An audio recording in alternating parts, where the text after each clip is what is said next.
Rencana pembangunan mega proyek Bendungan Karangnongko yang terdapat di 2 provinsi, yakni Jawa Timur dan Jawa Tengah kini mulai disosialisasikan ke warga. Namun sosialisasi yang dianggap kurang komunikatif membuat warga terdampak menjadi khawatir. Seperti yang dialami warga Ngelo Kecamatan Ngeraho Bojonegoro, Jawa Timur.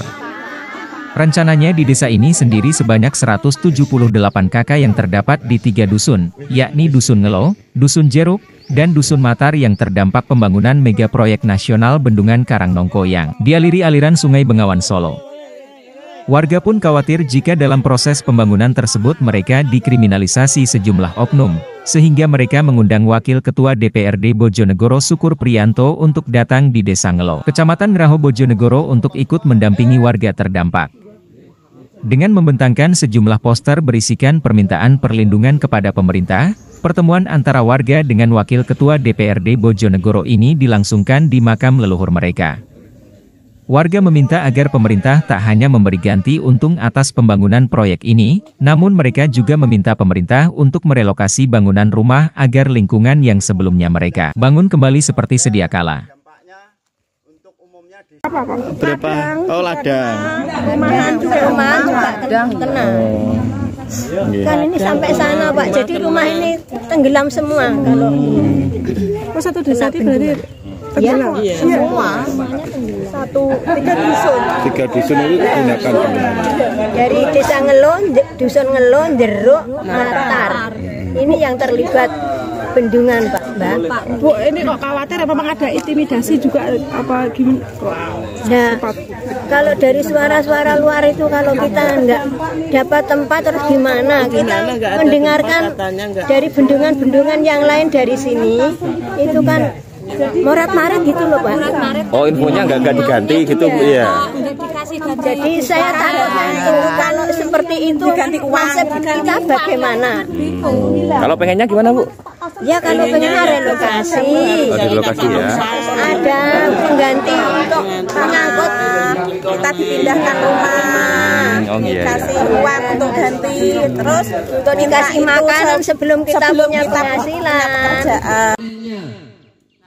Sementara itu, Sukur Priyanto berjanji akan mengawal hingga akhir proses perpindahan pemukiman warga yang akan dijadikan Bendungan Karangnongko yang rencananya akan dilaksanakan di tahun depan.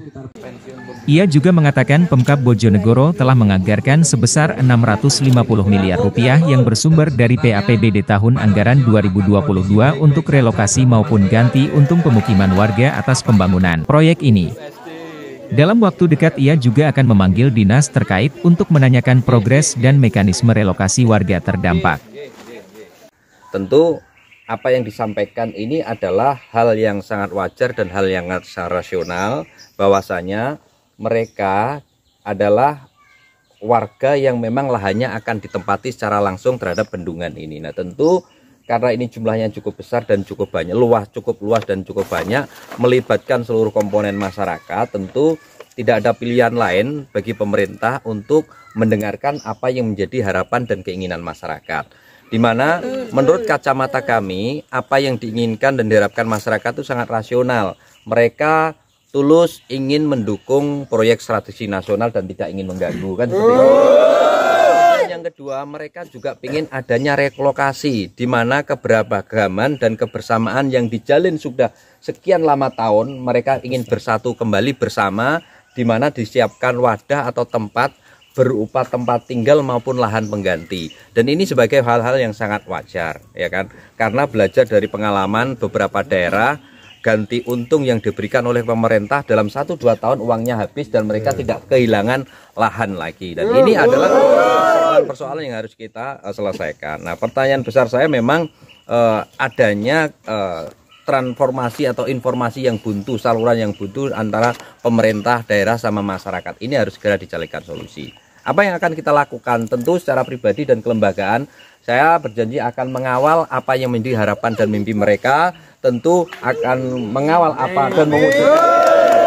Pak Sukur, selama ini komunikasi pemerintah daerah ke warga bagaimana, Pak? Sebenarnya proses pembebasan lahan sudah kita anggarkan mulai tahun kemarin, 600 miliar sudah kita siapkan, dan ternyata anggaran ini gagal dilaksanakan. Ini jadi cermin bagi kita. Tahun anggaran 2022 P itu kita siapkan 600 miliar, itu pun tidak terserap sama sekali. Berarti kan ada komunikasi yang buntu. Terus yang dilakukan SKPD dan pemerintah daerah pada saat itu apa? Gagalnya itu karena apa? Ini kan kita pertanyakan.